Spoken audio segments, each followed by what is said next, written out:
Chapter 29. Woe to you, Ariel, Ariel, the city where David settled! Add year to year, and let your cycle of festivals go on. Yet I will besiege Ariel. She will mourn and lament. She will be to me like an altar hearth. I will encamp against you all around. I will encircle you with towers, and set up my siege works against you. Brought low, you will speak from the ground. Your speech will mumble out of the dust. Your voice will come ghost-like from the earth. Out of the dust your speech will whisper. But your many enemies will become like fine dust, the ruthless hordes like blown chaff. Suddenly, in an instant, the Lord Almighty will come with thunder and earthquake and great noise, with windstorm and tempest and flames of a devouring fire.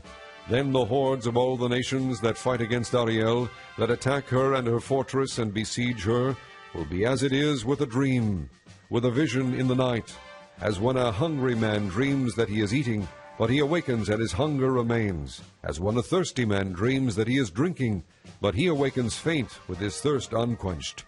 So will it be with the hordes of all the nations that fight against Mount Zion. Be stunned and amazed. Blind yourselves and be sightless. Be drunk, but not from wine. Stagger, but not from beer.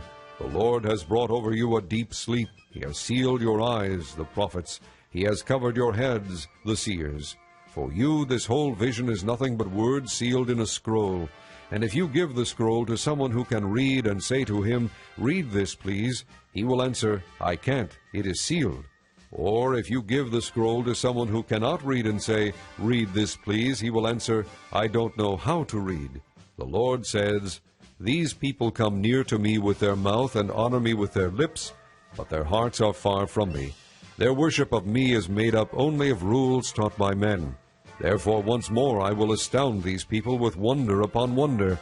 The wisdom of the wise will perish, the intelligence of the intelligent will vanish. Woe to those who go to great depths to hide their plans from the Lord, who do their work in darkness and think, 'Who sees us? Who will know?' You turn things upside down as if the potter were thought to be like the clay. Shall what is formed say to him who formed it, 'He did not make me'? Can the pot say of the potter, 'He knows nothing'?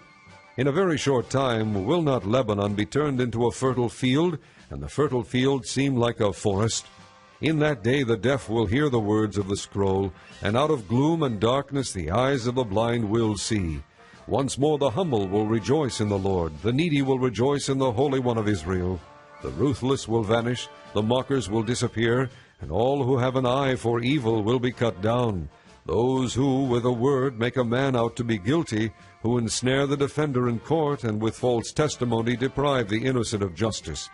Therefore this is what the Lord who redeemed Abraham says to the house of Jacob, "No longer will Jacob be ashamed, no longer will their faces grow pale. When they see among them their children, the work of my hands, they will keep my name holy. They will acknowledge the holiness of the Holy One of Jacob, and will stand in awe of the God of Israel. Those who are wayward in spirit will gain understanding. Those who complain will accept instruction."